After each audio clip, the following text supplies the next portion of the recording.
మనం చేసిన పోరాటాల ఫలితంగా రాష్ట్రం నుంచి బిల్లు పాస్ అయింది, కేంద్రం దగ్గర ఉన్నది. మరి కేంద్రానికి మన బీసీల సత్తా తెలవాలంటే, మన తెలంగాణ బీసీల పౌరుషం అర్థం కావాలంటే ఇవాళ మనం కేంద్రం మీద ఒత్తిడి పెంచాల్సిన అవసరం ఉంది. ఎట్లా ఒత్తిడి పెంచుదాం? ఖచ్చితంగా ధర్నాలు చేయాలి, వంట వార్పులు చేయాలి, తెలంగాణ ఉద్యమంలో ఏమేం చేసినామో అవన్నీ చేయాలి.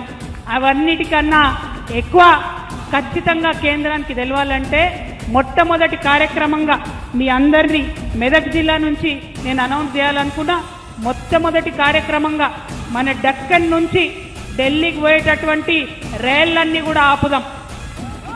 వచ్చే నెల ఇవాళ 17 జూను కరెక్ట్ నెల తర్వాత 17 జూలై రోజు రాష్ట్ర వ్యాప్తంగా మీ అందరూ ఒప్పుకుంటే రైల్ రోకో కార్యక్రమం బీసీ బిల్లు కోసం చేస్తామని నేను అనౌన్స్ చేస్తా ఉన్నా. తెలంగాణ జాగృతి యునైటెడ్ పూలే ఫ్రంట్ ఆధ్వర్యంలో ఈ రైల్ రోకో కార్యక్రమం రాష్ట్రంలో ఎక్కడైతే అక్కడ చేస్తాం. అన్ని బీసీ సంఘాల నాయకులను కలుపుకుంటాం.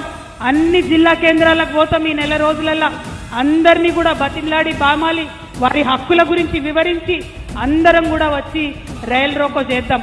అప్పుడైతే ఢిల్లీలో కూర్చున్నటువంటి నాయకులకు మన డెక్కన్ పీఠభూమి యొక్క పౌరుషం అర్థమవుతుంది, మన తెలంగాణ బీసీల యొక్క పౌరుషం అర్థమవుతుంది. ఈడికెళ్ళి బిల్లు పాస్ చేయించి పంపితే అక్కడ పెట్టుకోవద్దు, తొందరగా మళ్ళీ వెనక్కి పంపాలనే విషయం వారికి అర్థమవుతుంది.